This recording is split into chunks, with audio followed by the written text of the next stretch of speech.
which stands, one nation, under God, indivisible, with liberty and justice for all. Thank you.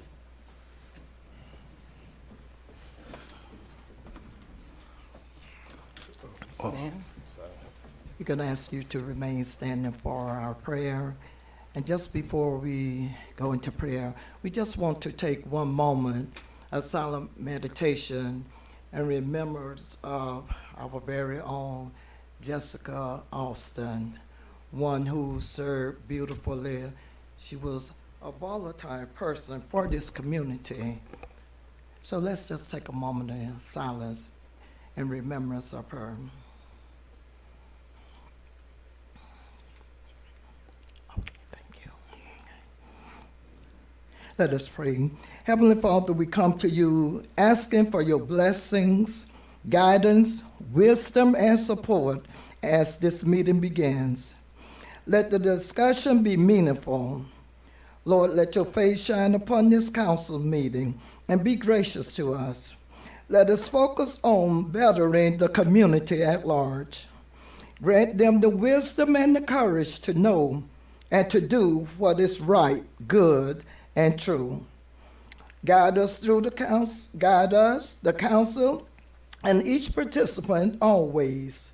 Satisfy the needs that need to be met during this meeting. Strengthen all as they make right decisions. Guide us, Father, so that this meeting will be productive, effective, and decisive. Help us to grow closer as a group and nurture the bonds of the community. Amen.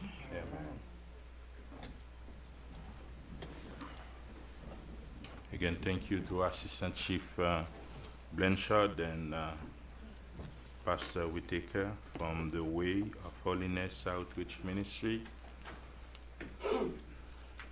Now, Madam City Manager, do we have any addition, amendments, defer to the agenda? We have a request to add Vice Mayor Jasume as the co-sponsor for tab J. Okay. Thank you very much. I am Deputy City Attorney. Is the agenda set to proceed? Yes, Mayor, the agenda is set. You may proceed. Thank you very much. Special presentation, Hurricane preparedness and COVID-19 update. Good evening, Mayor and Council. Major Angelo Brinson, Emergency Manager. For the COVID-19 update, the 7-day average for new COVID-19 cases across Miami-Dade County has increased slightly to 23%. It was previously 21%. As well, the total number of new COVID-19 cases reported last week was 12,928. Even though this is a continuous uptrend in new cases, the COVID-related death rate over the last 14 days in Miami-Dade is still at 1. So obviously we'd like that to be 0, but we'll just continue to do what we can to stop the spread of COVID-19. Towards that, the City of North Miami continues to offer COVID-19 testing in partnership with Nomi Health. You can get COVID-19 testing available right here at North Miami City Hall, Monday through Friday from 8 a.m. to 5 p.m., downstairs on the first floor in the covered patio area. Testing is also available at Cagney Park, located at 13498 Northeast 8th Avenue. COVID-19 testing is available at Cagney Park 7 days a week from 8 a.m. to 7 p.m. Now switching over to the hurricane update.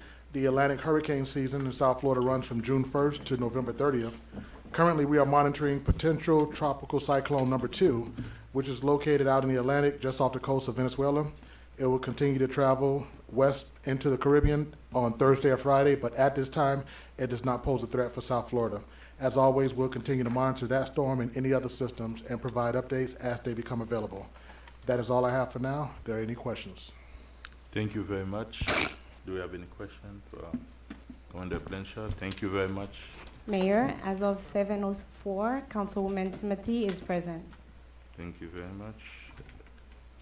North Miami Youth Council 2021-2022 session briefing presented by Odlette Widila, Youth Council Mayor.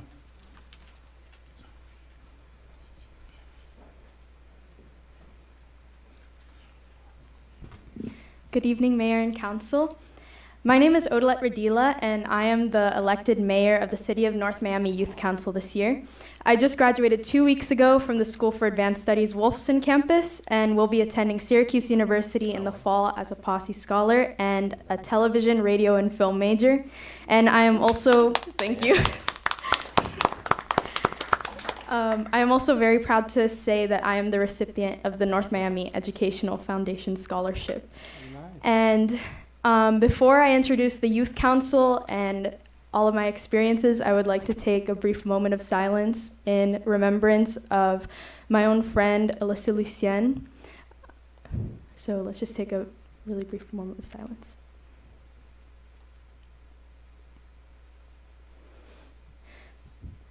As you may be aware, the Youth Council is a group of young people ages 15 to 19 who meet every third Tuesday of the month in this exact room, in these exact seats, to discuss issues within the youth that the City Council may not be aware of and relate those issues back to the Council. We go through the exact same motion that the City Council does and that you'll see today. My mom, Arceli Radila, she's sitting in the back, worked in the planning department at the City Hall of North Miami for 7 years. And I would visit her office all the time as a kid, and even then, working in the public sector was just something that I was always intrigued by, but never really had the chance to explore until I found the Youth Council. And being part of the Youth Council helped me learn so much more about my local government than ever before. Not just the structure of the government itself, but the inner workings and specifically how they interact with each other. I learned how to lead a group, which was challenging, given how genuinely intelligent this specific group of people was. And I learned to be ready for anything and deal with it during a meeting professionally. And most importantly, through the Youth Council, I met a group of high schoolers who were not only hardworking, but kind-hearted, funny, and most of all, passionate. My Vice Mayor Jimena, council members Jonathan, Cindy, Angelo, Justin, and Clerk Alyssa took to the council every month with supportive arms and a genuine passion for the discussions we held together. From Jimena's E-Waste Drive Earth Day event, Angelo's youth essay contest for Women's History Month, a health wellness program, and discussions of college financial aid webinars, COVID-19 field trip policies, literacy programs for the youth across the city, and sustainability within the community. The Youth Council did not only foster many successful projects within the community, but lifelong friendships. COVID-19 was obviously not a very significantly happy time for any of us, but I and the rest of my colleagues on the board were able to make the most of it when we joined the Youth Council in November of 2021. We came to the council masked up and with plexiglass in between us during meetings, but still formed a deep and unique connection with each other that will surely last for years to come. Not only with each other, but with our leaders, Rosny and Patricia, who welcomed us with kind, open arms to each meeting and made each month something to look forward to. I'm so happy I had the privilege of working with a group with so much passion and chemistry, not only because it made serious discussions at each meeting easier, but made me learn many things about myself. So even though this was very out of my comfort zone, the kindness of the other members in the council made the experience feel so much easier. The hands-on experience of sitting right where the mayor and council sits and operating essentially exactly how they do gave me direct knowledge that I could never, ever get anywhere else, and I cannot emphasize enough how unique and helpful this experience was. So thank you to my fellow council members for taking on every meeting with so much passion and eloquence. Thank you to Rosny, who isn't working with us anymore, but kicked off the program with so much grace. Thank you to Yama for popping in with words of inspiration, and to Wallen for filling in as clerk and bringing joy, along with Patricia for meeting us every month with such kindness, humor, and welcoming arms, answering every question we had with no judgment and making each meeting so joyful. And thank you to Councilwoman Mary Estime Irvin for founding the Youth Council in the first place and fostering such an important program for youth across the city. I am forever grateful for this experience and cannot encourage youth enough to apply. So if you're within the ages of 15 to 19 and are a resident of North Miami, please check the website and apply as soon as possible. Thank you, Mayor and City Council.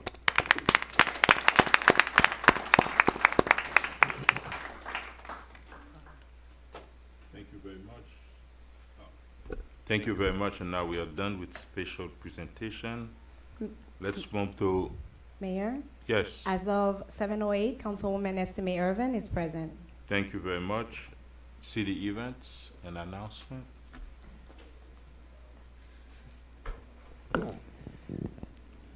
Good evening, Mayor, Council, staff, North Miami neighbors, and guests. My name is Katia Filippo on behalf of the City of North Miami, and it is my pleasure to share some of the city's upcoming events with you. The City of North Miami is offering rental assistance up to $8,000 to North Miami residents who suffer a rent increase or are late in their rent payment. At this time, residents may apply for the NOMI Rental Assistance Program, NRAP. To download the application, visit northmiamifl.gov/COVID relief or pick one up at the NOMI Housing and Social Services Department located at 13753 Northwest 7th Avenue. Eligible residents who were previously assisted with the ETBRA program funding can reapply, providing that the total amount of assistance does not exceed the $8,000 maximum allowed. Rental assistance is available until funds are depleted. For more information, please contact the NOMI Housing and Social Services Department at 305-893-6511, extension 20003, and appointments are mandatory. The North Miami Public Library kicked off their fun-filled summer lineup for the entire family. Monday through Saturday until July 30th, there will be an activity planned at the NOMI Library. All programs are in person and RSVP is not required. See our exciting lineup by visiting www.northmiamifl.gov/calendar or contact the library at 305-891-5535. Also, join the North Miami Library Summer Reading Challenge to win weekly prizes and a chance to win grand prizes such as Apple iPad, Amazon gift cards, and more. The rules are simple. Visit nomilibrary.redsquare.com to register. Library cards are needed. Log each book you read. The participants that has read the most books at the end of the summer reading program will receive the prize. The deadline to log all books read and a chance to enter the annual raffle for the prizes is July 29th at 4 p.m. No exceptions. The winners will be announced on the library's Facebook page live at NOMI Library on Saturday, July 30th at 2 p.m. This event is sponsored by Mayor Philip Biename, Councilwoman Cassandra Timothy, MPA, and the Friends of the North Miami Public Library. Again, you can contact the North Miami Library at 305-891-5535 for more information. In celebration of Pride Month, MOCA North Miami presents Under the Electric Tree, Pioneer Winter Collective, tomorrow at 7:30 p.m. at the Griffin Park. Choreographer Pioneer Winter and sound artist Jiraj Koz will collaborate with performers and community members on a Pride Month activation under the electric tree. Collected oral histories and elder stories of First Prides will become an interactive soundscape for dancers to embody themes of memory, resilience, and community, reflecting on the electric tree. Public artwork by Mark Handforth. RSVP by visiting mocanomi.org. Join the North Miami Police Department for the second annual LGBTQ+ Police Pride Caravan taking place on Thursday, June 30th, 2022 at 10 a.m. I apologize. Multiple agencies will showcase their Pride police vehicles before the start of their cross-county caravan. This will take off from the North Miami Police Department located at 700 Northeast 124th Street. The City of North Miami and the North Miami Police Department stands in solidarity with the LGBTQ+ community. Celebrate Independence Day on 4th of July with the City of North Miami. Join us on Monday, July 4th at the FIU Biscayne Bay campus located at 3000 Northeast 151st Street for a free fireworks show, live music, family fun activities, and food vendors. The gates open at 5 p.m. Showtime will begin at 6 p.m. For more information, contact our North Miami Parks and Recreation Department at 305-895-9840. Sign up for NOMI alerts to stay up to date with emergency information. Get notifications about emergencies such as severe weather, road closures, evacuations, and learn about important community news and events by signing up for NOMI Alert. You can choose what you receive and how you want it received. To register today, please visit northmiamifl.gov/NOMI Alerts. Please note that there is a special council meeting scheduled this Thursday, June 30th at 6 p.m. here in the council chambers. And as well, in observance of Independence Day, the City of North Miami offices and facilities will be closed on Monday, July 4th and reopen on Tuesday, July 5th. To stay up to date with NOMI news and events, log on to our website at northmiamifl.gov and click on Connect with NOMI on the homepage to sign up for our newsletters. You may also follow us on Facebook, Instagram, and Twitter at NOMI News. That's all for this evening, and thank you on behalf of the City of North Miami. Thank you very much. Is there any appointments? Board appointments? No, thank you very much. Consent agenda? Consent agenda. Unless a member of the City Council wishes to remove a specific item from this portion of the agenda, tabs A through E constitute the consent agenda. These resolutions and items are self-explanatory and are not expected to require additional review or discussion. These items will be recorded as individually numbered resolutions adopted unanimously by the following motion: that the consent agenda comprise of tabs A through E be adopted. Thank you very much. Can I hear a motion on the consent? There's a motion to consent, but Mr. Mayor, can we add tab I to the consented agenda as well?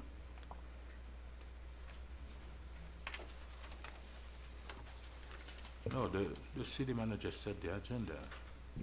Well, the agenda is already set. Can I hear a motion on the consent? So move. Second. I have a motion made by Councilwoman Estime Irvin to approve the consent agenda. The motion was seconded by Mayor Bien-Aimé. All in favor? Aye. Any opposed? Motion carries with a 4-0 vote. F1.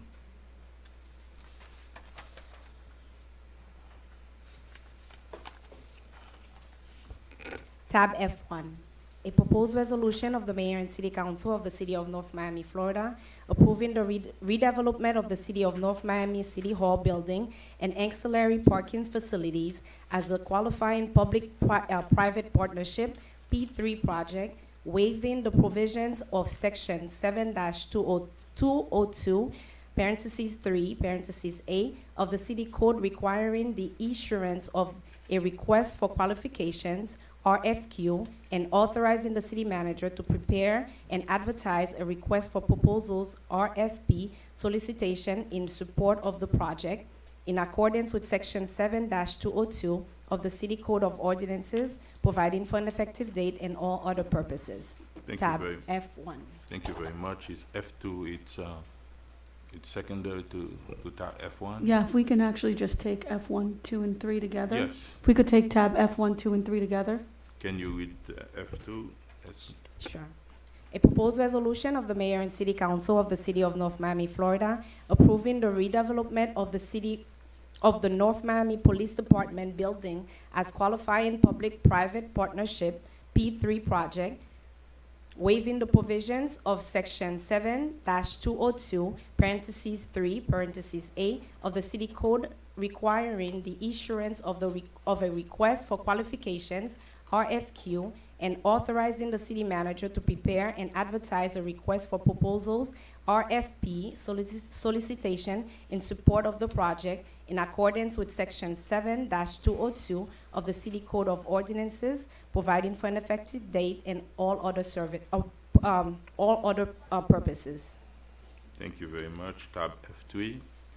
Tab F3, a resolution of the Mayor and City Council of the City of North Miami, Florida, approving the redevelopment of the Museum of Contemporary Art building as a qualifying public-private partnership P3 project, waiving the provisions of Section 7-202, parentheses 3, parentheses A, of the City Code requiring the issuance of a request for qualifications, RFQ, and authorizing the city manager to prepare and advertise a request for proposals, RFP, solicitation in support of the project in accordance with Section 7-202 of the City Code of Ordinances, providing for an effective date and all other purposes.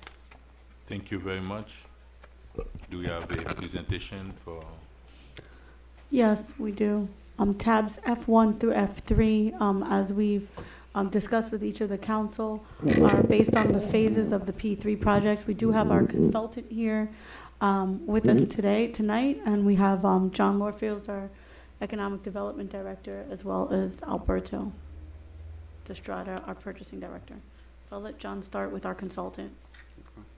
Good evening, Mayor and Council. John Lorfield, Economic Development and Strategic Initiatives Director with Community Planning and Development. The past 6 months, staff has been working with the technical, legal, and architectural consultants working with the city to determine the feasibility of redeveloping the city's downtown area through a public-private partnership or as a P3 project. On February 22nd, 2022, Mayor and Council adopted a new P3 ordinance to establish policies and procedures that are consistent with Florida law for the selection and approval of P3 projects in the city of North Miami.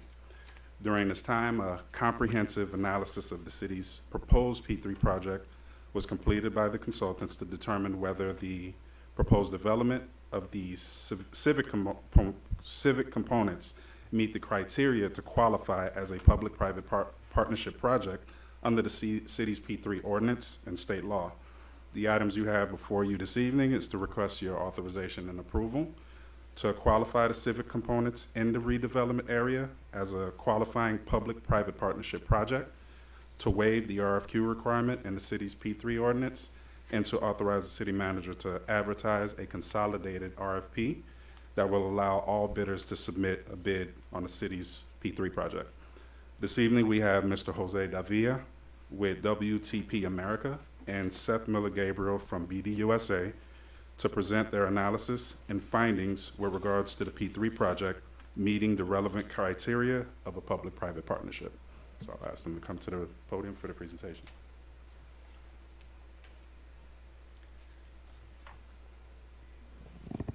Thank you, John.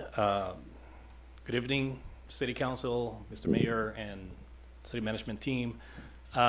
Today, we are here, as John, Mr. Lorfield's mentioned, to request to proceed with a public partnership for the City Hall and an associated parking garage, and also to proceed with a request for proposals, waive the RFQ part, the qualifications part. The qualifications part is going to be included in the RFP in this particular instance, and also to issue the request for proposals rather than a group of shortlisted proposers to a greater number of participants.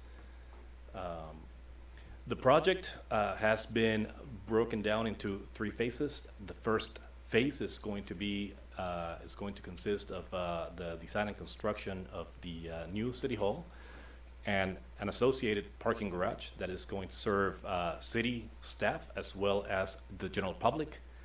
Phase 2 is going to consist of an annex to the police station and an associated exclusive parking garage for the police station as well.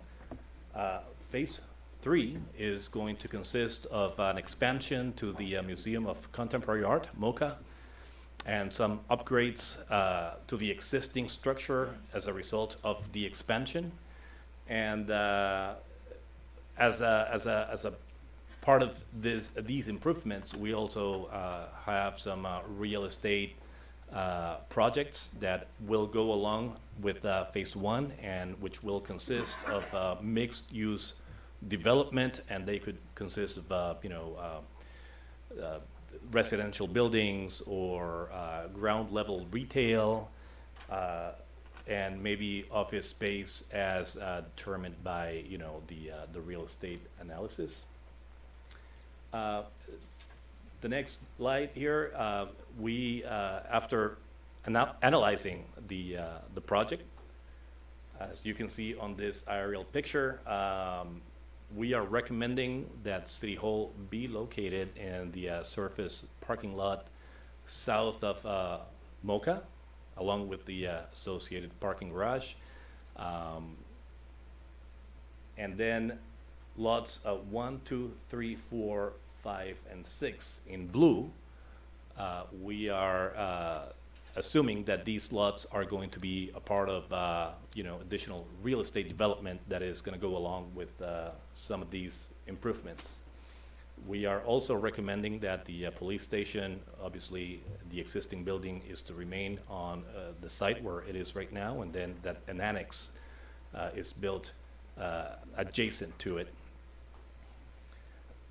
The real estate project will consist generally of a typical ground lease. One of the things that we are looking at is leisure, hotel, and also residential. At this point, given that the market is recovering from COVID, we don't know exactly how feasible a hotel would be, but that is for the market to actually say.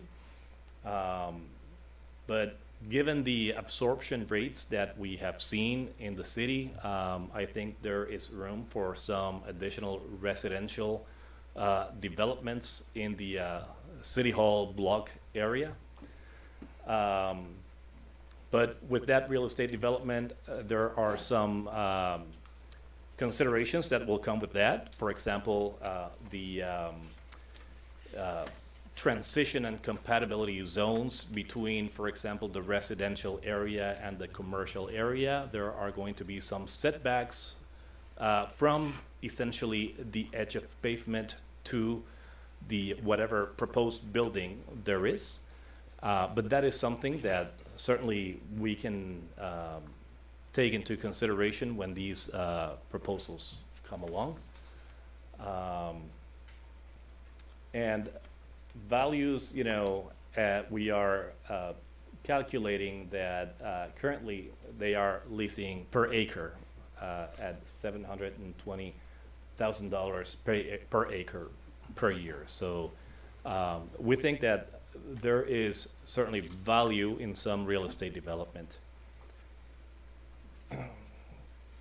And the parcels here highlighted in yellow are the ones that we are considering that the city is considering for a real estate development. Phase 1 procurement considerations, we are thinking that this is specifically for City Hall and the associated parking garage. It would be a public-private partnership that would consist of a private entity coming in and designing, building, financing, operating, maintaining the new City Hall building associated parking garage. With that, I'm going to pass it over to my colleague here, Seth Miller-Gabriel from BDO. Thank you very much, and thank you all very much for allowing this presentation and considering this project. So, as Jose was saying, the idea behind a public-private partnership compared to a more traditional procurement is this idea of a design, build, finance, operate, maintain, where the city of North Miami will have a long-term contractual relationship with one party, essentially, and that will be your one party that will be managing everything. So you'll have one phone call to make if anything is going a way it shouldn't. Oh, sorry, those papers. So the idea behind that is that the city will have a lot of influence, complete control over how that design, you're going to have input on the design. You have one party that will have the design. You will not have to procure a separate design. You will not have to procure separate construction. The financing will be managed through private equity and debt. And then the real, in my view, the most important part of a public-private partnership is a long-term operation and maintenance, meaning that through the term of this agreement, and we'll get to where it's generally 30 into 40 years for a building like this, you will have the upkeep and maintenance of that building taken care of through a contractual relationship. The City of North Miami compensates or makes payments to that private partner through what we call an availability payment. That availability payment is a regular payment you'll make on a regular schedule, monthly, quarterly, or annually, to your private sector partner if that private sector partner holds up their side of the agreement. Meaning if everything is working in the contract, you make the payment. That's how it works. So you have to make sure that you are ready and prepared to make that payment, but you will be living in this building, the new City Hall, so you'll know if everything is working. If you can advance to the next slide. So why a public-private partnership? Why are we coming today going forward with this? We, as the consulting team and the staff, took a look at the city's economic situation, at the evolving global economic situation, and determined that it was in the best interest of the city of North Miami to advance this project as quickly as possible. With inflation, supply chain, and other impacts coming on, is really in your best interest to move as quickly as you can to get a private partner locked into this project as soon as you can through a responsible procurement process. The P3 process allows for more innovation from the private sector. So under a traditional model, you would find an architect, you would then go out and try to find someone to build that, you would finance it through your traditional means, and then you, as the city, would have to take on the responsibility for maintenance through either multiple contracts, through a long-term way of doing it. Under the P3, it allows the private sector to come with new innovation to look for the whole life of that project. So your P3 partner is just not going to look at the construction. They're going to look at having a relationship with you for that building through the whole term, 30 or 40 years. It allows that private partner to take more of a vested interest in this project and allows them to find more opportunities for savings and efficiencies. Next thing, thank you very much. We took a look at the value for money analysis. So value for money in a P3 looks at not just lowest cost, it looks at the best value you get for every dollar of the public's dollars that you're spending on this project. That value for money analysis looked at the full benefit of the city of North Miami over the full life of the project. So it doesn't just take into account how much design and construction will cost over the next few years. It looks at how much is this building going to cost the city of North Miami and the residents of North Miami to own over the next 30 or 40 years, or even longer, because if the building is maintained appropriately, that building will last much longer than it would under traditional means. So we looked at the idea of that whole value for money. We took in consideration the capital costs right now, so design and construction costs, look at the operation maintenance costs, the cost of rehabilitating a building if you had done it in traditional means, and then really for us, the financing costs. What's the cost of money? What's the cost over time of paying for this building? That value for money, for our analysis, looking at a hypothetical building, we looked at 30 or 40 years. Okay, next slide, thank you very much. This next slide you see here and above you, you have a pretty simple chart which I would direct your attention to. It shows you the difference between a design build, your traditional design bid build model, and taking on maintenance, where the city of North Miami takes on a lot of risk. You retain risk during the construction phase, the design phase, the financing phase, and most importantly, the city of North Miami retains all the risk during the operation maintenance phase. In simple terms, that means if something goes wrong in the building in year 20, the city is completely responsible for it under traditional model of design and construction. Under the P3 model, if something goes wrong in the building in year 20, your private partner is the one responsible for that. So that allows you to transfer risk. And that's where a lot of the savings comes from, is transferring that risk. And you have to think of risk as how much does it cost someone to mitigate and manage that risk, everything that could go wrong in a building. You, through a P3 contract, are transferring that risk to a private partner who's agreeing to take on that responsibility. Of course, they are compensated through the availability payment, but you've transferred that risk to another party, and it's their responsibility to primarily make sure that nothing does go wrong, because they're going to try to make sure that maintenance is done correctly, so nothing goes wrong in the building, so there are no hiccups in it. We look at this, that retained risk, somewhere in the 20% in case of traditional procurement that you're keeping, we lower that down to about 3%. It is our estimate, looking at historic data, looking at similar projects to this, that over the full life cycle of the project, so I don't want to say that the saving would be upfront in the design and construction, but over the full life of owning this building, 30 plus years, maybe 40 years, the city of North Miami could expect somewhere in the neighborhood up to 15% savings over that time. Most of that savings is in the operation phase. So once it's built and the building is being maintained appropriately, that's where you start to see savings, because you've transferred that risk over. And if you wanted one more, the last one. And so through that, we've all the consulting groups, we've looked at this. We've looked at the ideas available, all the options, and all the data is pointing at that moving forward with the procurement, and that's really what's being asked of you today. Moving forward with the procurement would be in the best interest of the city. Thank you. Thank you very much. The presentation includes all three aspects of the three resolutions, and now council members, questions before we move it to. One question: if we move forward with the requirement to waive the pre-qual list, how soon do we see us getting this information out for bidding, or the proposal? Oh, good. I think we are planning on releasing an RFP, within the next 6 weeks.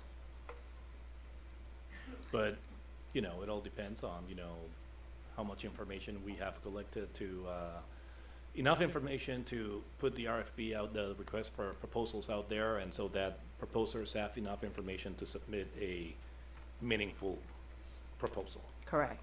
And so for the public who's listening who may not understand, because I know we've been having these discussions for months now, we're not essentially saying this is what we want our city hall to look like, or this is what we're asking. We're just putting out an RFP and we're requesting for proposals to come back with their, their concept.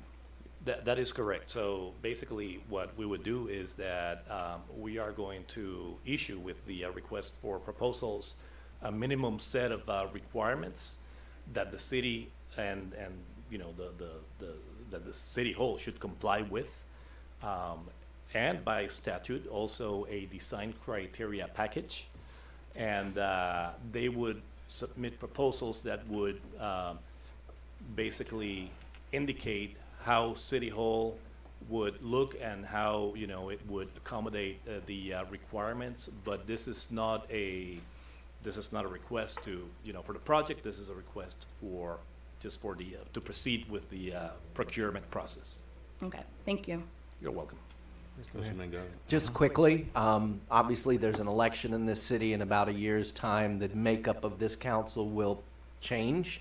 I'd hope you'd be mindful of moving this as expeditiously as possible so that you don't reach next spring and the election changes the body and then you're like, oh, well, we didn't think about that. Now what do we do? Just keep that time frame in mind, please. Thank you. We will. Thank you. Thank you very much. Thank you. Good evening, and thank you for your presentation. Just piggybacking with what my colleagues have just said, I believe in our presentation when you presented to me that there was a somewhat of a tentative schedule. So you're saying the RFP is going to come out within 6 weeks? So If you have tentatively, everything in at hand. this point, we have the request for proposals being released on July 15th. Mhm.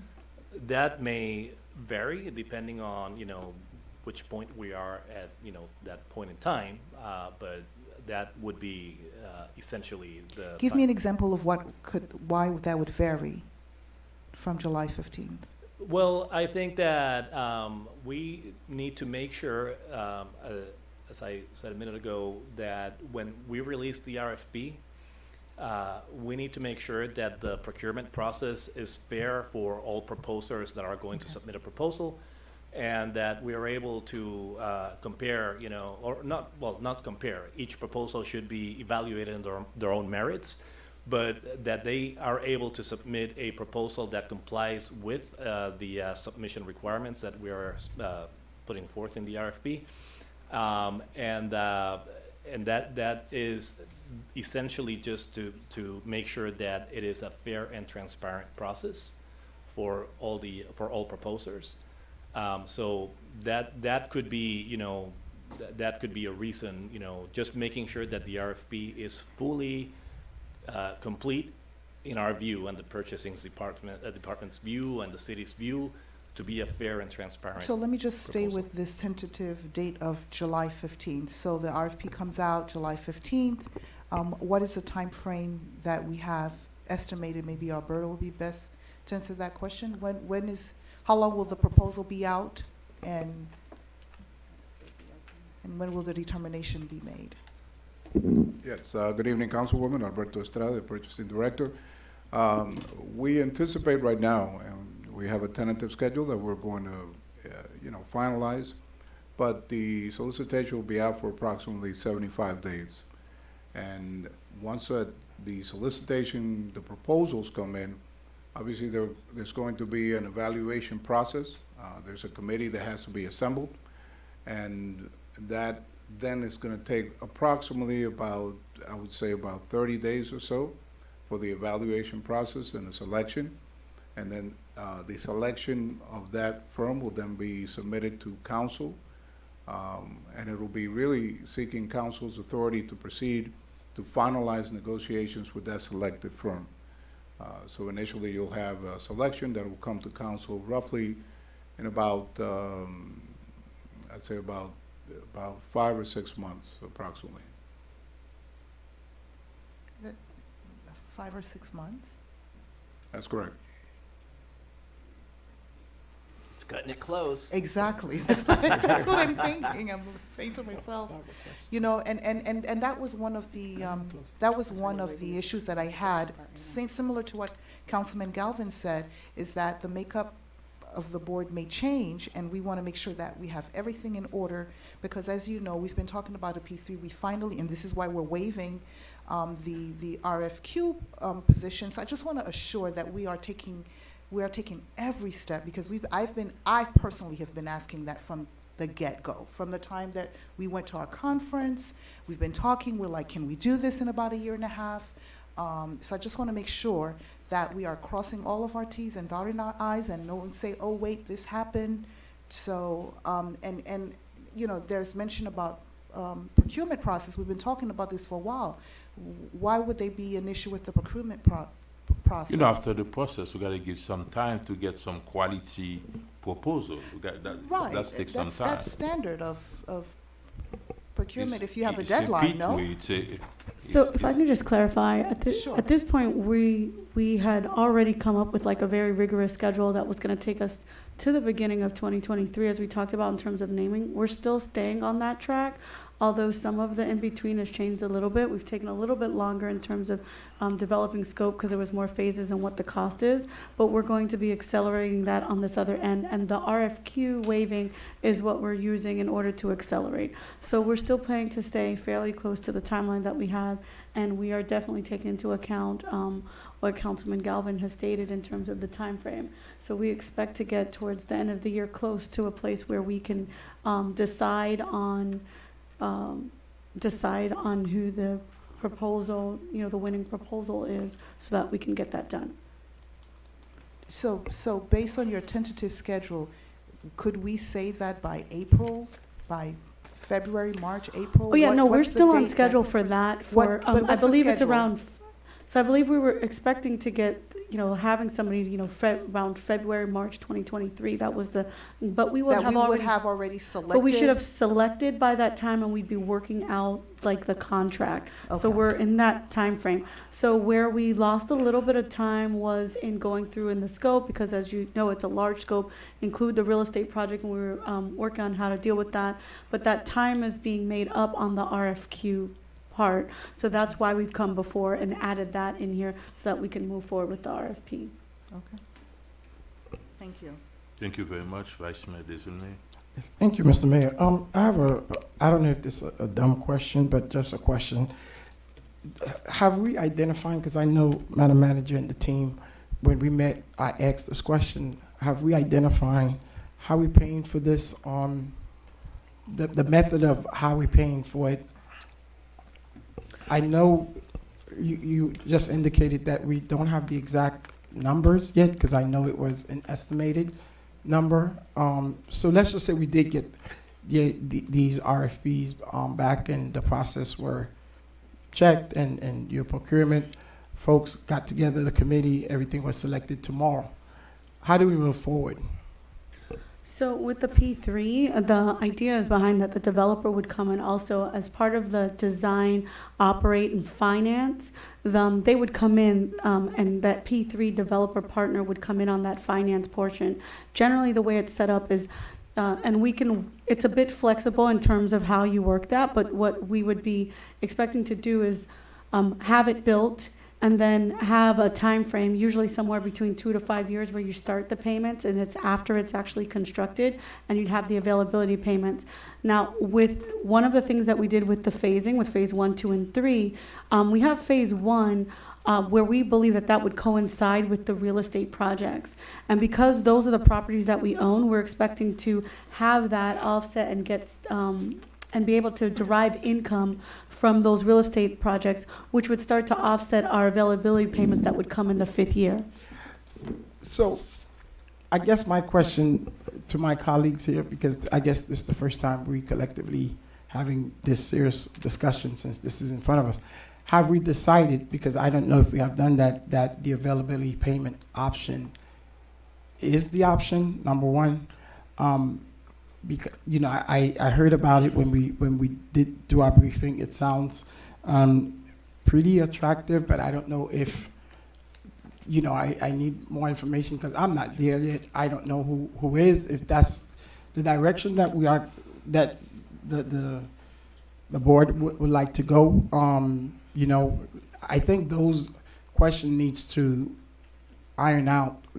Folks need to know exactly, and the public needs to know in terms of what is it that we are voting in terms of their future, or what is it that, what's the debt, or what is it that we are expecting them to pay eventually? Because none of us will be here.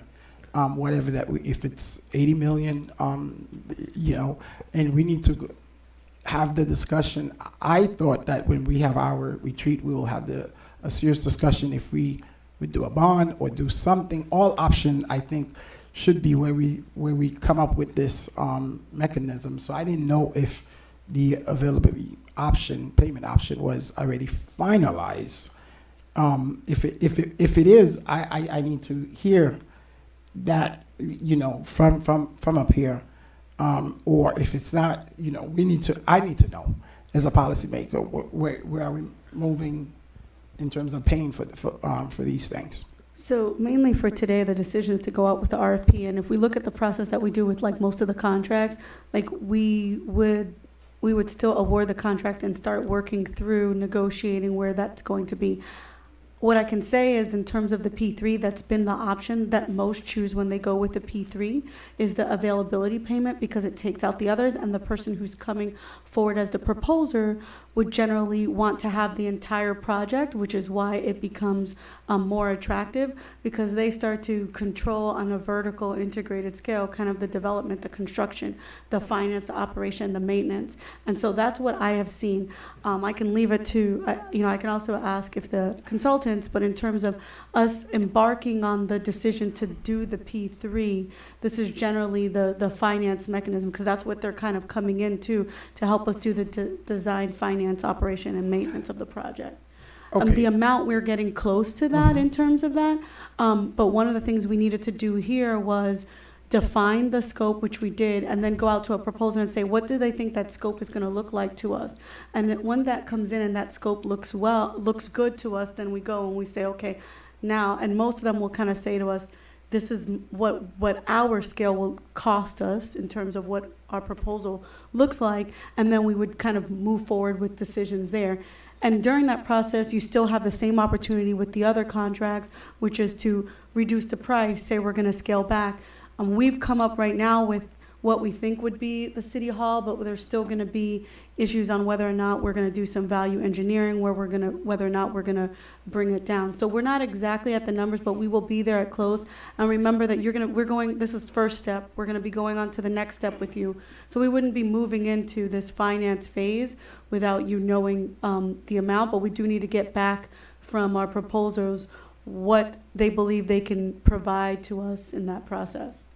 There are some rough estimates, but because we're not the ones doing it, we want to allow the market to kind of give us the better estimate. Yeah, I'm not concerned so much in terms of the estimates right now, because I think we had a conversation roughly. It's a lot of money, but whatever we decide, whatever that option is, I think we need to be comfortable up here. I'm not 100% sold on the availability option payment, because I heard it a couple of weeks ago. I don't know if the constituent knows, or the public know what it is and what we are asking of them, or what we will be voting of them in terms of what it is. It sounds pretty good, but just because it sounds good doesn't mean that that's the best thing that we need to do.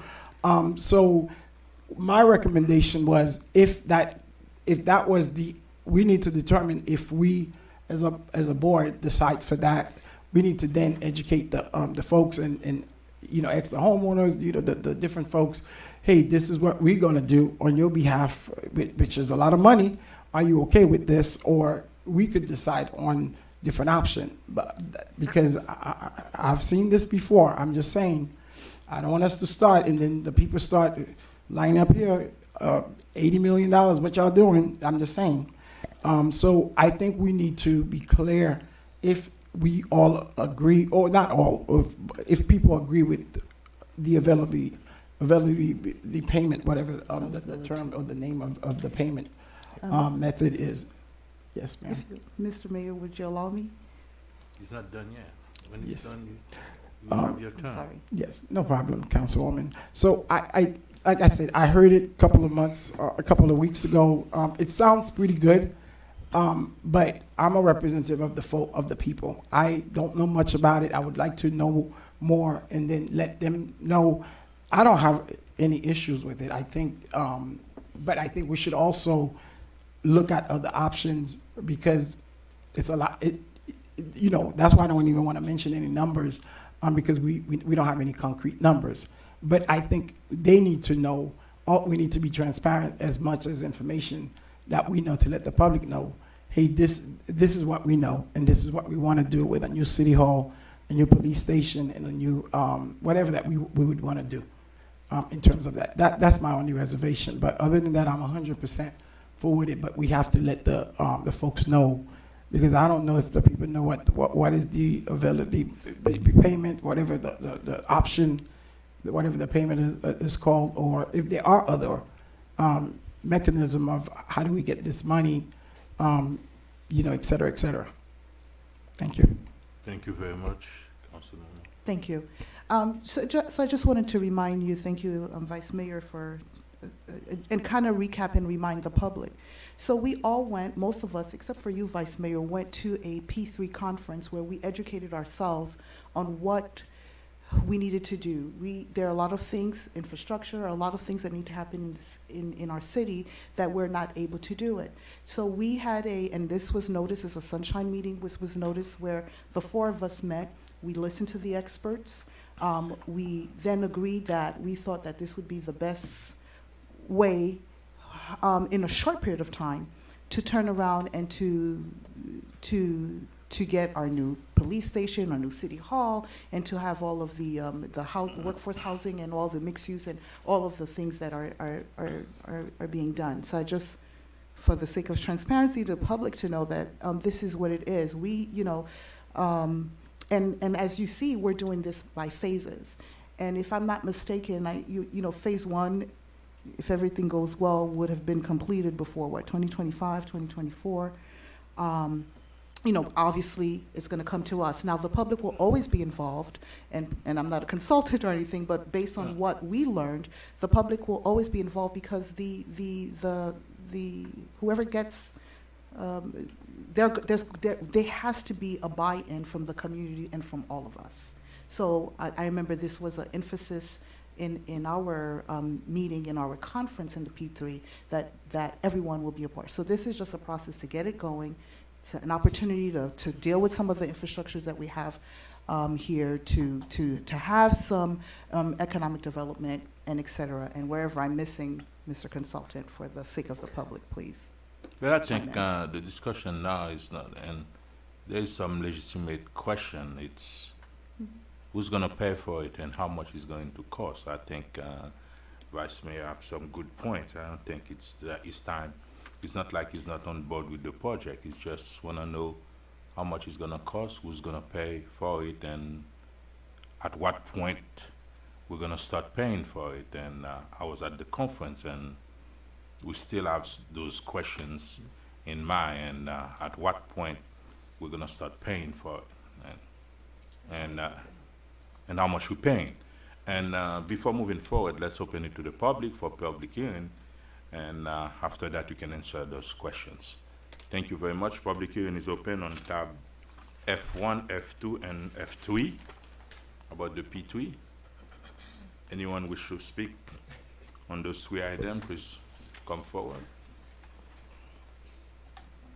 Hi there, Sarah McDevitt, 14490 Northeast 10th Avenue. It's an exciting start to what could be transformative for our downtown, but I will be honest, I have loads of questions, and I appreciate Alex's questions and some of the but I don't feel that the public has had any opportunity to really grasp this project. And so talking about moving forward, you know, it leaves a lot of, like this evening I saw the proposal to incorporate all of our parking areas downtown into the proposal, where I feel like originally it was only the parking areas on the south side of 125th. And I'm wondering, where does that leave us if everything is part of the project, with leverage for potentially, you know, open space in our downtown area? You know, I feel like I have more questions than answers as a member of the public. So yeah, again, like there was mention of a committee being organized to look over the plans. Who is that committee? How is it made up, and who's making who's allowed to have input? The public engagement piece, which which was brought up. Is there some schedule for public engagement so the community does have the opportunity to get involved in how we envision our community in the future? And then the one thing I'll say, I know that there's some effort being made to move this forward rapidly, and I appreciate that actually, because we do need to get things going. But I would hope that if great decisions are being made, whoever continues to represent us is enthusiastically in support of the project if it's a good project. So, you know, if the project is given time to develop in a great way, then hopefully the project is such that everybody will continue to support it no matter who's sitting on the dais. Thank you. Thank you very much. William Prevotel, 12,000 North Bay Shore Drive. Come forward, please. 12,000 North Bay Shore Drive. I didn't get to see the entire presentation, but there is the question of how are things going to be paid. For some time now, I've proposed that we utilize the parking area to our east as a source of revenue to try to attract a sort of a Fortune 500 company to give them to be able to build whatever it is that they might want to build there, which would then be a major investment, which then could in return pay for a structured parking south of the MoCA Museum. That structured parking south of MoCA Museum would not disturb any existing buildings, maybe one of the small buildings, but it would be used on the first floor by the police department, and that would be secured. The upper 2, 3, 4, 5 floors would be used by City Hall and by MoCA Museum, and the top floor could be an extension of MoCA Museum by being a sculpture garden. An outdoor amphitheater and sculpture garden, therefore hitting a lot of things with just one shot. It's a chance of us inviting a big-time participant. Miami's very popular, and we should be able to have somebody that is significant in our area. This is a way of paying for itself, enhancing the neighborhood. If that was a mixed use, if it was commercial and residential, you'll get the people downtown that could then utilize services, restaurants and such in the downtown area, and therefore would be revitalized. I think it's the best way of doing it without having to go deep and without having to replace buildings that don't need to be replaced. The next part of that stage would be to replicate just north of the police department would be to create a new city hall, not taking this one down necessarily, but creating a new city hall where there's existing parking, expand the MoCA Plaza, everybody wins. Bigger plaza, new facilities, income, everything can work very well.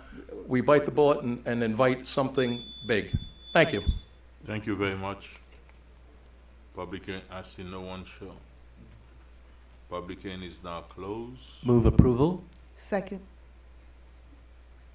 Can you answer some of the questions if I'm? And I want to say Is that that- there's a public engagement piece. I think there's a symposium that's supposed to happen prior to the RFP going out. Do we have the date for that yet? That we can, start advertising? I don't have a date yet, but we are going to do it in July, so we're getting ready to do the Before the symposium. RFP. Yeah, we will have a symposium done. There's a question about at what point we gonna start having an idea of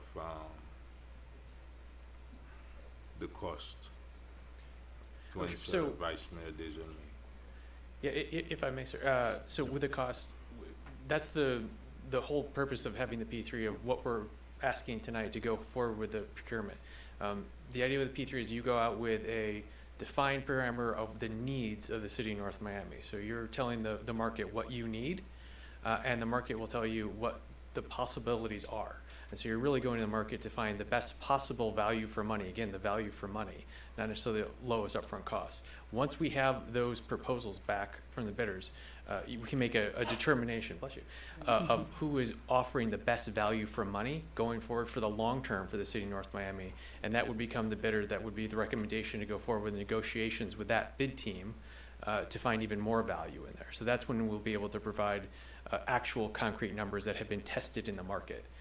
Not just tested based on historic data. So it'd be live data with everything going on. And to answer a few questions, that's where then you want to have public input to make sure that you are representing the public and the needs there, make sure you have everything there. And that's where you, to the Vice Mayor's comments, find the best payment mechanism. So whether it's availability payment, however you want to structure that financial part of it, it's to drive the best value for today and going forward, with the understanding that at all times the city of North Miami owns the building and you are the owner. It's your obligation. So there will be payment needed, whether it's done under traditional bond method or an availability method.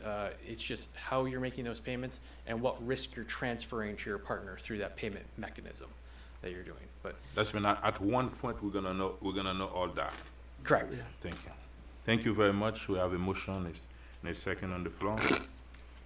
I have a motion made by Councilman Galvin to approve the items at tab F1, F2, and F3.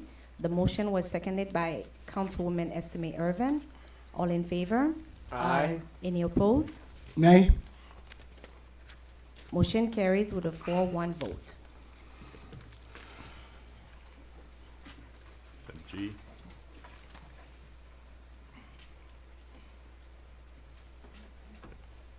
Tab G, a proposed resolution of the Mayor and City Council of the City of North Miami, Florida, authorizing the city manager to execute amendment number 1 to the professional services agreement between the City of North Miami and WTP America LLC, DBA WT Partnership for P3 Technical Advisory and Transaction Management Services for the Downtown Revitalization Project in substantially the attached form, to provide for the removal of P3 financial advisory services, resulting in the reduction of $635,000 from the original contract price, providing for an effective date and all other purposes.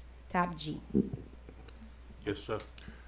Good evening once again, Alberto Estrada, Mr. Mayor, council members. The item that you have before you is a recommendation for your approval of an amendment of the existing agreement that we have with the WT Partnership. This item is related to the previous 3 items, as well as the following item coming up.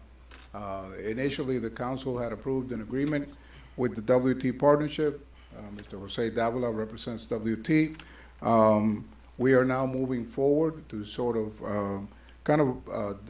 disengage WT and also the BDO group, which is represented by Mr. Seth Gabriel. This amendment will actually result in a savings to the city, a significant savings to the city. The amendment that you have before you will result in a reduction in the contract from WT of $635,000. So this is the item that is before you is, again, to request your approval of the amendment to WT's agreement. Now, some of the duties and responsibilities will now be carried out by BDO, which will be reflected in the following item that you have. So these 2 items are sort of related, but ultimately, there is a significant savings to the city. You guys, do you have any question? No? Thank you very much. Move up. Public hearing is open on tab G. Public hearing is now closed. Move approval. Second. I have a motion made by Councilman Galvin to approve the item at tab G.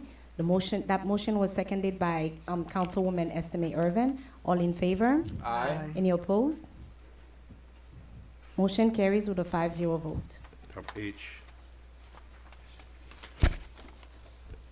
Tab H, a proposed resolution of the Mayor and City Council of the City of North Miami, Florida, selecting BDO USA LLP as a consultant for the provision of P3 financial analysis and advisory services in an amount not to exceed $578,000, waiving competitive bidding in accordance with Section 7-120, parenthesis B, of the North Miami Code of Ordinances, further authorizing the city manager and city attorney to negotiate and execute an agreement in substantially the attached form between the City of North Miami and the selected consultant, providing for an effective date and all other purposes.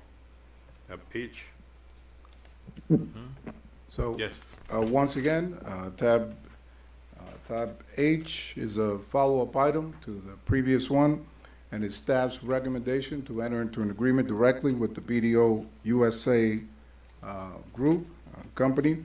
They're represented here by Mr. Seth Gabriel. Again, so they will be providing the city with the financial analysis, consulting services as part of the P3 project. Again, the recommendation from staff is to enter into this agreement directly, and the combination of both, as I said, is a significant savings. And if you have any questions, we'll be glad to take them. Let me ask you a question. What's the marketing part of the project? Because you bring me all the other aspect. I remember we talked about marketing. I don't see it. Sorry? The marketing part of the P2E. That's separate. We still are working on that. Hmm? We're still working on that. Okay, how do We're still people working on that. We're going to be doing a public symposium, and we're going to be working on some additional Who's different gonna do the outreach. symposium? Market. Who's gonna do the outreach, the public, and all those things? Who's doing it? That's still separate. We're going to be bringing in for additional outreach. Hmm? We are going to be bringing in for additional outreach. Okay. Public hearing is open on tab H. Public hearing is now closed. Council member? Move approval. Second.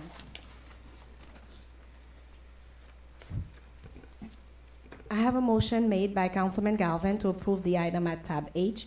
The motion was seconded by Councilwoman Timothy. All in favor? Aye. Any opposed? Motion carries with a 5-0 vote. Tab I, a proposed resolution of the Mayor and City Council of the City of North Miami, Florida, authorizing the city manager and the city attorney to negotiate and execute an agreement with Hometown Trolley Incorporated for the purchase of 4 Freightliner 31 inches Villager model trolleys, providing for an effective date and all other purposes. Tab I. Tab I is the agreement, the actual agreement for the trolleys. On the previous meeting, we approved moving forward with the purchase of the 4 trolleys. There are going to be more updated models. Because we've already approved the allocation, this is just bringing forward the purchase agreement. Thank you very much. Tab I is open to the public. Public hearing is open on tab I. Public hearing is now closed. Move approval. Second. Not the councilwoman's going to want to. I have a motion made by Councilman Galvin to approve the item at tab I. The motion was seconded by Mayor Bieneme. All in favor? Aye. Any opposed? Motion carries with a 5-0 vote. Tab J. Tab J, a proposed resolution of the Mayor and City Council of the City of North Miami, Florida, approving the reallocation of American Rescue Plan revenues in the amount of $400,000 towards the creation of the NOMI Rental Assisted Program, NRAP, to further respond to the continuing effect of the COVID-19 pandemic on the current housing crisis, providing for an effective date and all other purposes. Tab J. I have a question for this item because everybody been asking to add money for a rental assistance program, and I see 2 people just sponsor the program. It's the entire council that's want that. I don't see why you've been asking at every meetings that we add money. As a matter of fact, I was asking the whole $1 million toward that program. So there's separate programs. This is not part of the $1 million that we're getting from the home program. Like, that's coming separate for the affordable housing, and so that was requested for an allocation. The issue, though, is that each of them have different requirements because for the original. That's not what you're asking for. That's not a problem. The original ETRBA, we were adding money. That's not a. Okay. We're not asking for policy change or. We're talking about the sponsor. So the reason why my name is $400,000. the reason why my name is on there because I met with Housing and Social Services and I made changes to the guidelines. So for instance, because several residents have been calling stating that their rents has increased, I ensured that when I met with staff to go over the policy so we can change so more people can qualify. And I also asked for an additional funding because I know the city manager has authorization of $250,000. I request for additional funding from ARP for the rental crisis that we're experiencing right now. So this one was to assist those who rent has increased over the last year. One woman called me and her rent was $12,000 and it went up to $1,900 for an apartment on 6th Avenue, an increase of $700. So I'm just saying, Mayor, I know you already went on radio and said it was your idea, but just to let you know that this one was, I requested. Right, and those multifamily people. And I just asked to be a co-sponsor on it during my briefing. And a question, the $1 million that you have to bring before us on how to spend that money, when is it going to be? There is a recommendation that's coming forward on the next meeting, the July 12th meeting. But doesn't that one have to come before the Affordable Housing Board? It has to be part of like the annual action plan, yeah. Do you have a date for when they're going to start meeting? We don't even have an appointment. We have not had the appointments. We did submit appointments to the clerk's office where they need to be vetted. But we expect to have those names on the July 12th in order to meet their state requirements. Okay, thank you. Tab J is open to the public. Public hearing is now closed. Can I have a motion? So, move approval. Second.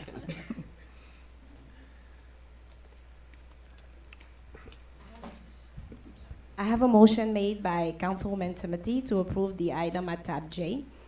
The motion was seconded by Councilwoman Estime Irvin. All in favor? Aye. Any opposed? Motion carries with a 5-0 vote. Tab K. Tab K.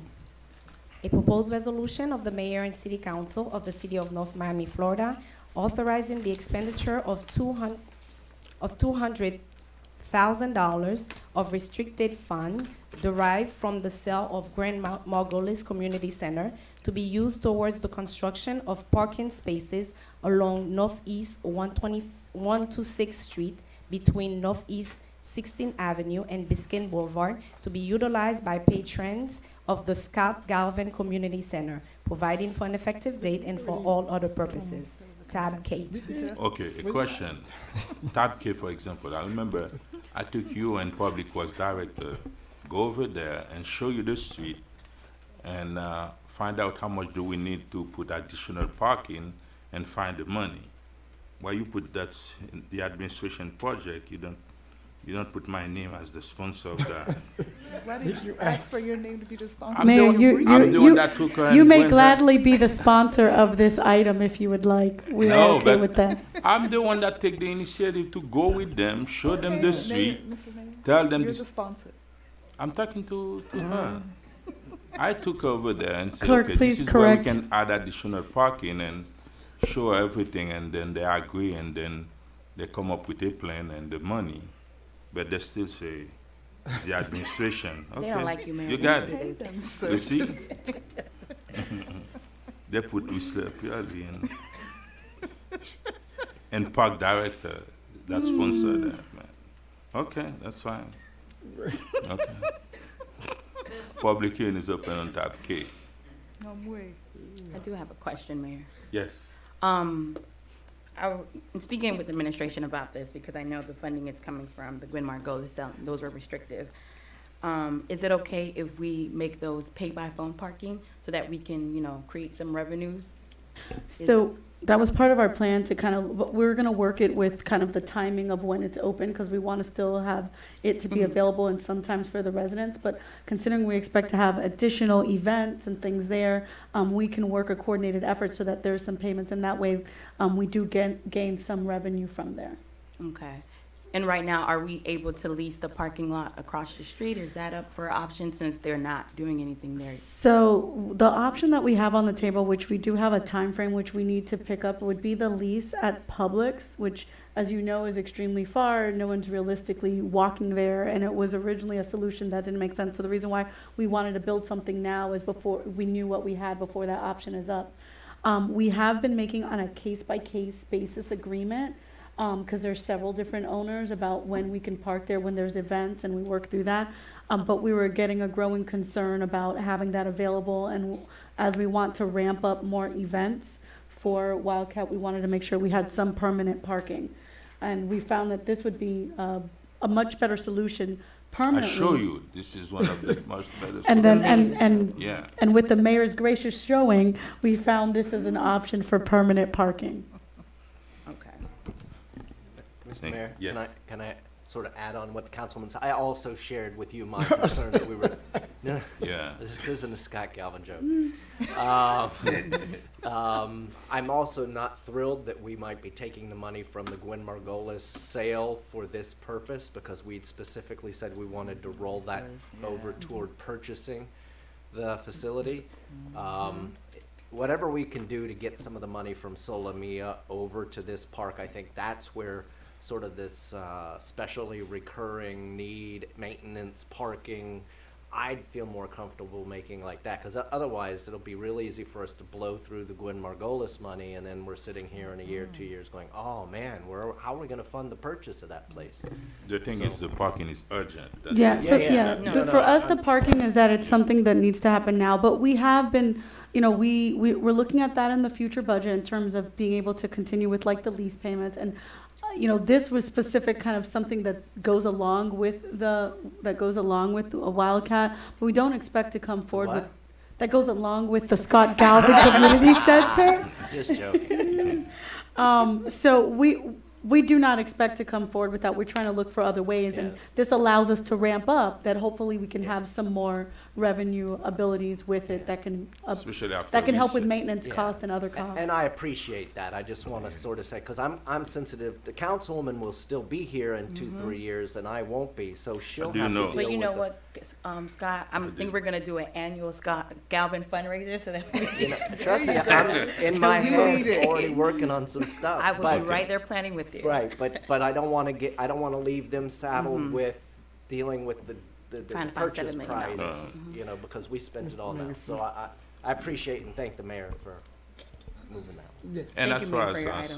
Solemia, I think they're gonna be coming before us after recess, and maybe at that point, we can work together and see we can get something. Maybe we invite them to the Yes. retreat. Mr. Yes. Mayor, please, just for the record, Madam Deputy Clerk, I was out the room, but I do want to record. Yes. Oh, she for- didn't call you for Yeah, the- for whatever for the reason. consent. The For the- consented agenda. Was it in the on consent? Yeah. Oh, then I did vote, right? No, you didn't. No, I It didn't. wasn't. But I do want to be on the record of voting yes for the Scott Galvin Center. Because I'm like, where is it? Thank Thank you. Thank you very much. And can I get a motion on So tab moved. K? Tap K Second. Mayor's item. You gotta put that in. So moved. Second. Oh, Oh. Like Timothy. I have a motion made by Councilman Galvin to approve the item at tab K. The motion was seconded by Councilwoman Timothy. All in favor? Aye. Any opposed? Motion carries with a 5-0 vote. Tab L? Tab L, a proposed resolution of the mayor and city council of the city of North Miami, Florida, authorizing the city manager to issue purchase orders to ErgoFlex Systems, Inc., DBA 6B Systems, Inc., in the amount not to exceed $62,020 for the provision of a police dispatch center utilizing the cooperative purchasing provision pursuant to Section 7-169 of the City Code on a contract awarded through the National Association of State Procurement Professionals, NASPO, Cooperative Purchasing Program, providing for an effective date and all other purposes. Tab L. Can you read tab M? Is this one the same thing? M? It's two items for police department. Mhm. Tab M. A proposed resolution of the mayor and city council of the city of North Miami, Florida, authorizing the city manager to issue purchase orders to TNT Custom Marine, Inc., in the amount not to exceed $62,823 for the purchase of two boat engines to be utilized by the Police Marine Patrol Unit, waiving competitive bidding in accordance with section 7-120, parentheses B, of the North Miami Code of Ordinances, providing for an effective date and all other purposes. Tab M. Thank you very much. We have two tabs. We have tab L, tab M. Chief, what are you buying? Sir? Yes. Larry Juriga, Chief of Police. We're looking on the first one to purchase a console for our communications department. Theirs is 25 years old. In order to put the computer system in there, 25 years ago, we basically had green screens, so things have changed tremendously over the years. So it'll improve our efficiency and enable us to use our video, CAD, and RMS systems properly on the dispatch. And the second one is for us to purchase 2 engines for the Marine Patrol boats. The engines they currently have have over 4,000 hours, which is significant for a boat engine. And the reason we need to do it this way is we can get them a lot quicker rather than waiting 2 years, which would be the wait normally for those type of engines. Thank you very much. And let's open it to the public. Tab L and M. Open to the public. Public hearing is now open on tab L I have a question. and M. Yes. Yes, thank you. I'm ready Now to. public hearing is closed. Yes. Sure. Tab M, Chief. Yes, ma'am. It's saying that there's an asterisk there that says this estimate is subject to a price increase, but it's saying not to exceed 62,823. That's why we're trying to So if it exceeds move. that, you'll come back to us? Is that Correct. That's why we're trying to move quickly on it. Yes, ma'am. Okay. So you don't have to come to us. It's an engine for the boat, police boat. You don't need to come before us for that. Anyway, I'm ready to move for approval. Thank you very much. Second? Oh, sorry. Oh, did you move it? Yeah. Okay, second, since Skylar was Just trying to move it along. So who seconded? Dissomated, Councilman Okay. Dissomated. I have a motion made by Councilwoman Estime Irvin to approve the items at tab L and tab M. The motion was seconded by Vice Mayor Desume. All in favor? Aye. Any opposed? Motion carries with a 5-0 vote. Thank you very much. Tab N. Tab N. A proposed second reading ordinance of the Mayor and City Council of the City of North Miami, Florida, amending Chapter 2 of the Code of Ordinances entitled Administration at Article 3 entitled Boards, Committees, Commissions at Division 9 entitled North Miami Affordable Housing Advisory Committee, AHAC, specifically at Section 2-237 entitled Composition and 2-242 entitled Staffing, at modifying the composition and staffing of the AHAC to comply with Section 420.9076 of the Florida statutes, providing for conflict, severability, codification, and an effective date. Tab N. Thank you very much. That's a Good evening, Mayor and council members. public. It's a second reading, I think. Your mic is off. We had a presentation. Thank you very much, and Councilwoman Timothée. Tab N, that the second reading, it was, we had a presentation previously. Let's open to the public to see if there is any question. Public hearing is open on tab N. Should have been on consent. Is there any? None? Move approval? Second. Now it's closed to the public. I have a motion, a second on the floor. I'm sorry, who seconded the motion? I did. Thank you. I have a motion made by Councilman Galvin to approve the item at tab N. The motion was seconded by Councilwoman Estime Irvin. Councilwoman Timothy, how do you vote? Yes. Councilwoman Estime Irvin, how do you vote? Yes. Councilman Galvin, how do you vote? Yes. Mayor Bien-Aimé, how do you vote? Yes. Vice Mayor Desume, how do you vote? Yes. Motion carries with a 5-0 vote. Discussion, item tab O. Tab O. Discussion regarding JC's lease with the Police Athletic League, PAL. So Mayor and Council, there was a proposal that was made between, from my understanding, PALS and JC. JC has had a lease on this property with the city for many years now. They have spoken with PALS and wish to transfer the lease. The city would like for the lease to be given up by the JCs and a new lease entered into by PALS, so that PAL can now have the building. And with that, No, we let's- have Dave Burney, who's the I PAL know. chairman. Let's be clear on exactly what we're looking for before the presentation. JCs have a lease with the city, right? Yes. They want to turn it over to PAL completely, or Well- sublease PAL? Well, right now, Or give them the right on the lease? What exactly the proposal is?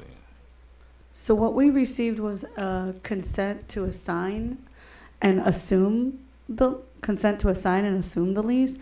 We would probably need to clarify that language because we would want, if the city is going to move forward, we would want PAL to have a direct lease with the city.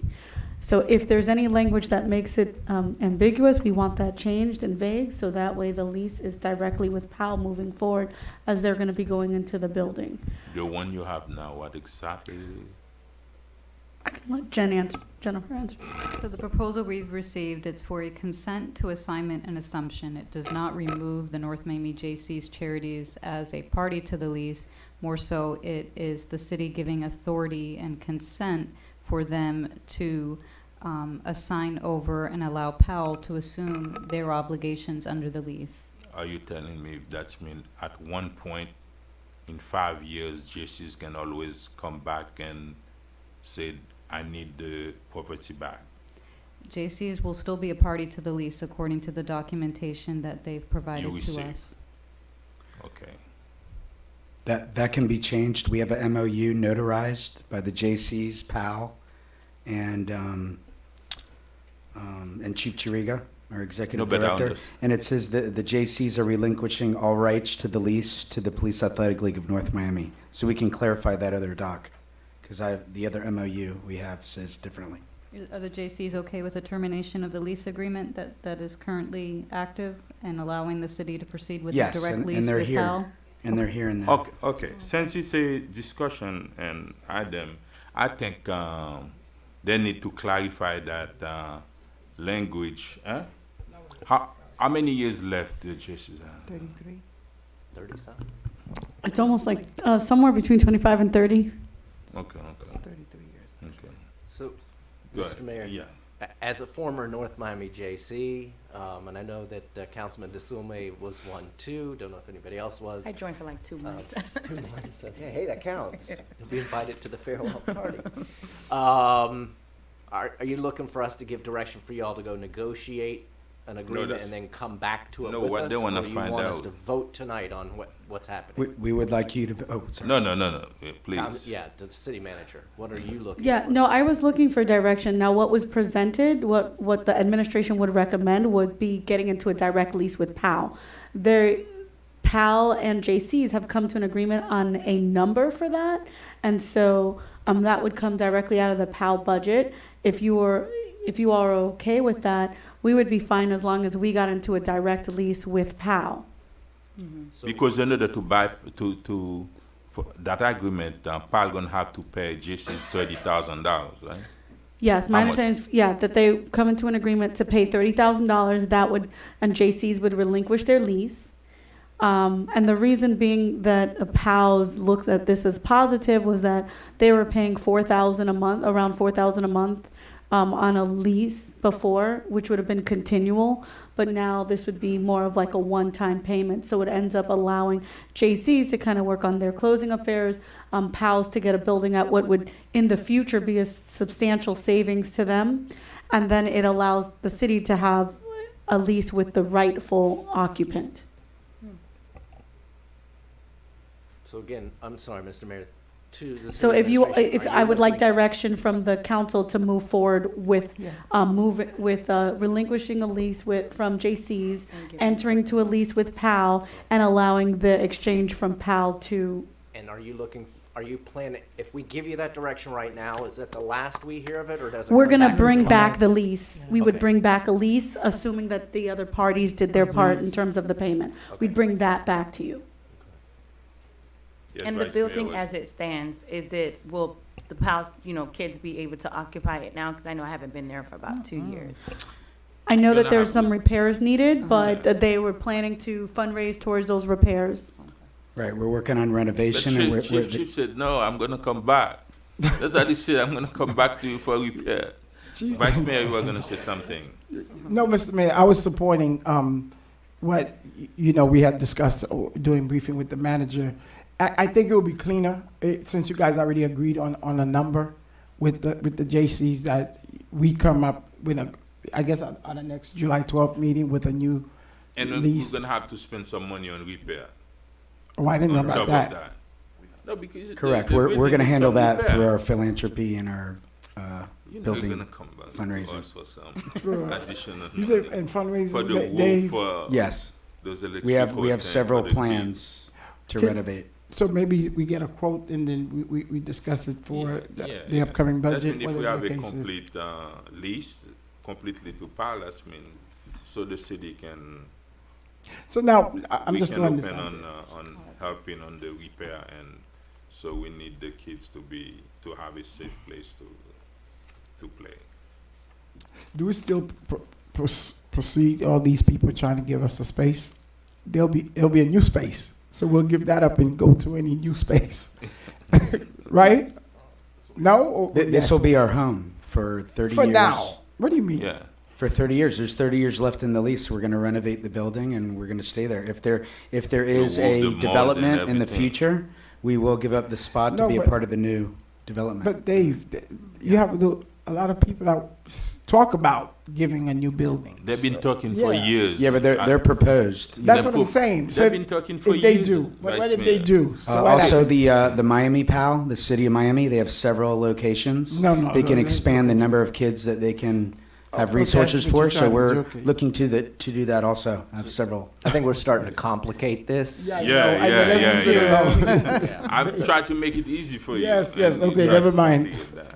Thank you very much. That's mean we don't have to vote, man. The city manager is So have a just, clear just to understanding. recap, She know you don't have to recap. so we're gonna she- get, there's gonna be a lease for PAL, and it'll come on the next meeting, correct?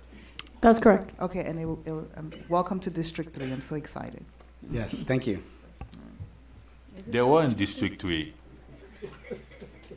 They've been in District 3. Are they in two? Well, they're in two. They're in now. District Right? 2 now, Margolis. I think. They've been in District 3. No, they're in Good Margolis. They're not Huh? in the building anymore. Yeah, but they were in District 3. They were Okay, supposed to thank be you in very Canton. much. Citizen Forum. Anyone wish to speak, please come forward. Any subject? Yeah, so 3592 Southwest 68th Avenue. I just want to say that this initiative that they're doing with POW is something that we know that we need, right? When we look at the North Miami Senior High, these kids are getting in trouble. Scott could tell you the value of POW. We need to invest in these Tell you children. about getting in trouble too, but that's another story. And that too. But we know we have a big issue. Just looking at North Miami Senior High, every once in a while when I stop by, it's a great opportunities for these children, and they're our future. And I believe we should support it and stand behind that.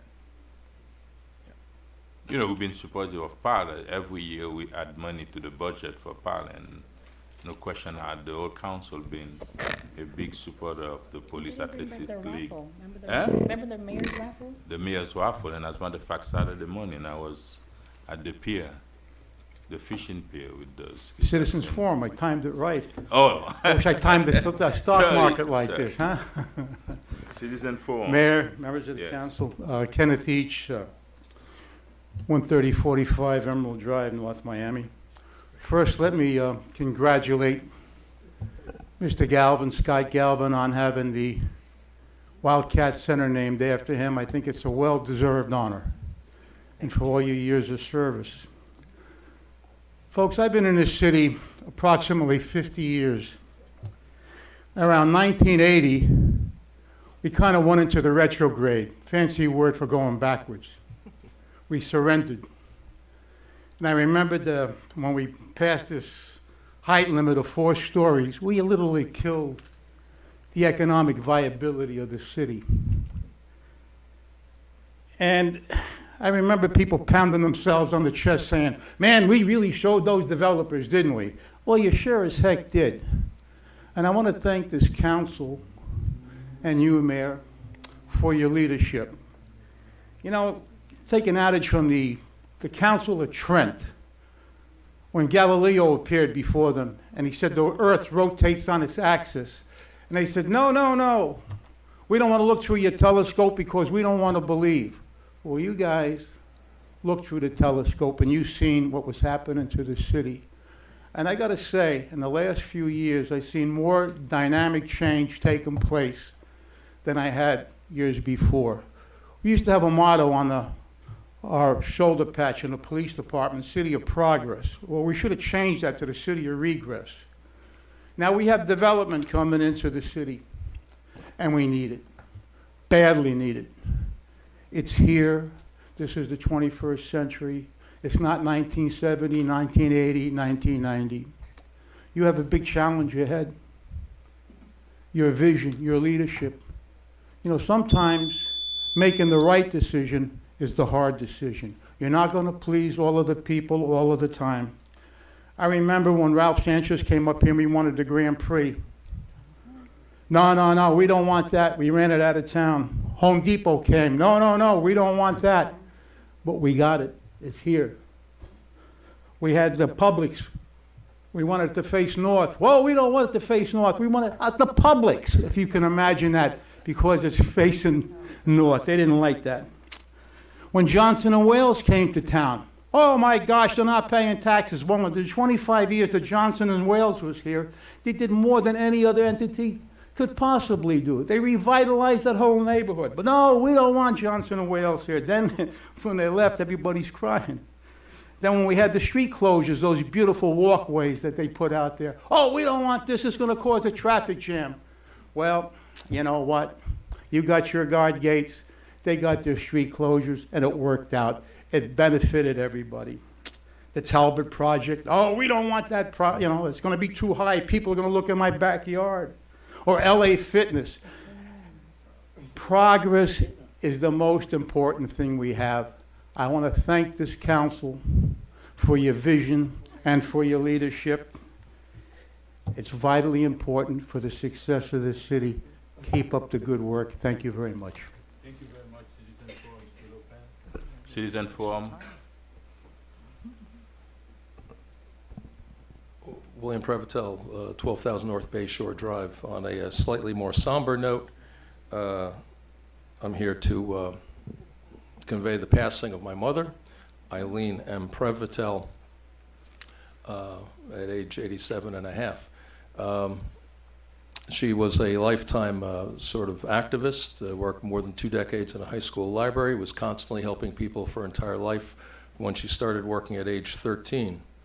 And the reason I bring it up, as well as the Achilles Track Club and such many community organizations, the reason I bring it up tonight is that she was one of your most avid watchers from behind. Though she was not always able to make it to these meetings and made to very few meetings, she was always there watching. I don't know how many people we watch on a regular basis, but there she was.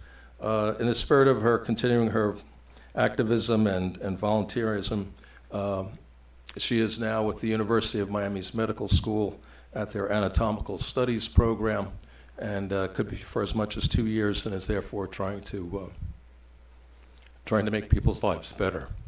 So thank you for keeping her in your prayers if you ever had a chance to meet her. Thank you. Thank you very much, Citizen Forum. Mayor, Yes. I have a previously submitted comment from a concerned citizen. Good evening, everyone. My name is Karen Frederick, residing at 425 Northeast 139th Street, North Miami, Florida, 33161. I have a question for the elected officials and city administration.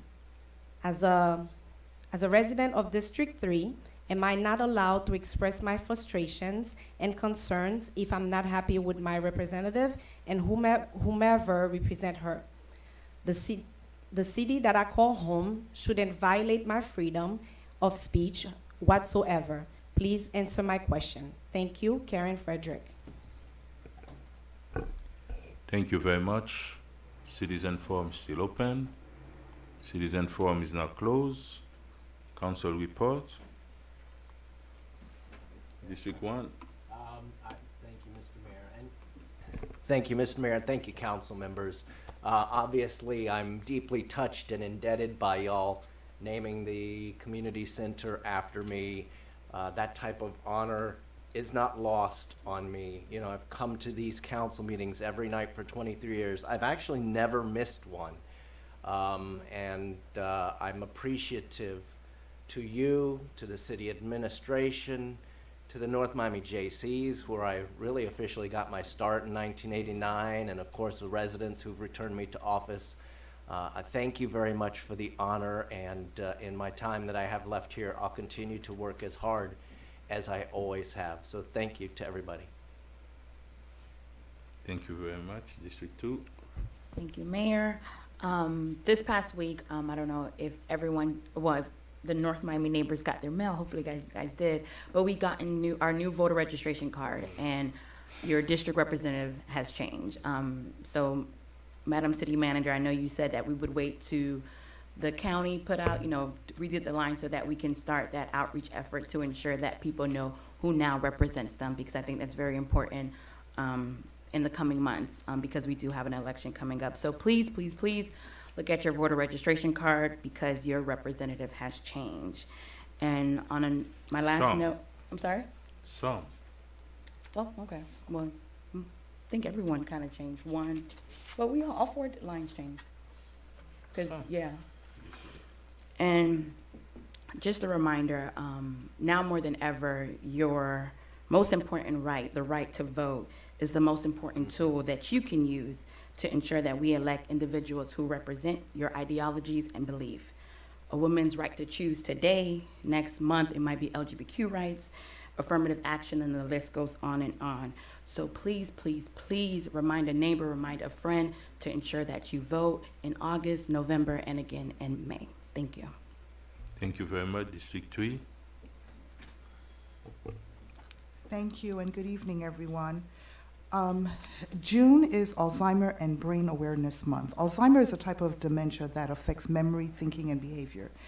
As it slowly destroys memory and thinking skills, it eventually affects the ability to carry out the simplest tasks. It's estimated that 6.5 million of all ages have Alzheimer's disease in the United States.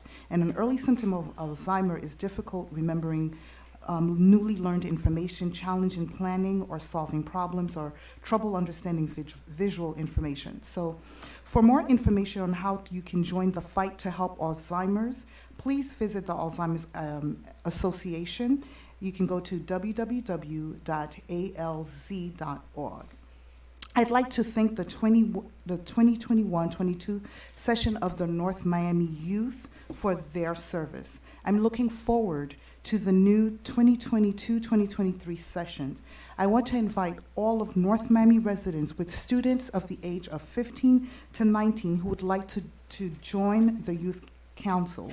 This is a great opportunity for young emerging leaders to learn about local government, advise mayor and councils on matters that affect the youth, as well as make recommendations to improve youth relations, activities, and program while receiving community service hours. For more information, please visit our northmiamifl.gov/youth council page or call Patricia Levasseur at 786-385-2576 for more information. Now, I know that if you were watching earlier, we had our youth mayor come and give a thorough presentation of what had been done for the year. And so I hope that you found that to be encouraging, parents, if you're watching, and that you encourage your youth to join the Youth Council. This past week, the Commission of Women held its induction ceremony. The Commission for Women was established by Ordinance 1461 on January 26, 2020. This was a momentous occasion in our history, in our city's history, and I want to thank everyone that took part of that. I'd like to especially thank Mayor Bien-Aimé and Councilwoman Sandra Timothy for actually for attending, and all of you in city administration, everyone that made this event a historic, momentous event. And thank you, and that's all for me for tonight. District 4. Thank you, Mr. Mayor. I do want to congratulate my friend Scott Galvin, a very well-deserved honor of having the building, as we know, no longer the Bobcat as the Scott Galvin building in your service to our community for 20-some odd years. And I remember your first campaign here. I was a little boy, so we helping out in this. Campaign manager. Yeah. No, I think what's his name? DeSantis. No. DeSantis. Yeah, no, well, not DeSantis. George DePontis. It's close. It's but we don't. God knows it's not DeSantis. But with that being said, to echo what Councilwoman Timothy said, and I think last Friday, our country changed forever. And we, as elected officials, as the public, we need to do everything that we need to do to use our, pulpit. Whenever something, we, as elected officials, as regular citizens, as members of our community, we need to speak out. And what occurred on last Friday, we all know it's insane, but it's getting worse. Like Councilwoman Timothy said, and all of my colleagues here reading their post, we all need to register if you're fed up, if you're upset. This is the time that you need to show your frustration at the mailing box. And we do know folks have, there's different sides to this particular issue, but what occurred on Friday have absolutely nothing to what they claim it has to do, because they are coming for every single rights that folks had. Not only you had folks who actually lied while they were taking their stand, and actually they've been working on this plan to dismantle women's health, women's rights, and I hope the Women Commission that we voted for, that this is one of the top issues. And I'm glad that we do that. That will be. Well, I don't know what I know this will be one of the issues that they would be taking on, because throughout the entire country. You're watching them. Yeah, I'm watching everybody throughout the entire country. Yes, you guys are coming. And lastly, to say, we lost about 2 weeks ago, Chief, I think, or maybe a week and a half ago, a member of this community, which there was a moment of silence, Miss Jessica Austin, as you all know, very colorful member of our community. But yet, we may have our differences and of opinion, but when it comes to, someone's life, we all are very sympathetic, and our sympathy through the family of Miss Austin. And Saturday at 1 p.m., at the Bethel Apostolic Church, located on 1851 Northwest 119th Street, is the memorial service. Flyers and things will be posted. For more information, you can contact any of us up here or the police chief. And I want to thank, if they don't do enough, but our police chief, I am, once again, so much that they do behind the scene, but they have been so, and I can't say I'm impressed, because it's, they just do things that I don't think the public knows, especially the chief. And I know they mentioned this I think 2 weeks ago, but when the situation occurred, the way the entire police station took that, just like a member of our family, despite our, people come here and have differences with us. We all are human. when it comes to someone's life, I want to say thank you to the police chief and the entire police staff for working with the family. I spoke to the son. They really, really appreciate it. And whoever can make it on Saturday to the service, please do so in contact one of us, and it'll be on our social media page. Again, rest in peace, Ms. Austin, and thank you and good night. Mr. Mayor? Yes. If you allow me. I'm sorry, I meant to emphasize on that. So, I'm Scott Galvin, you know, I'd like to give flowers while we're still alive.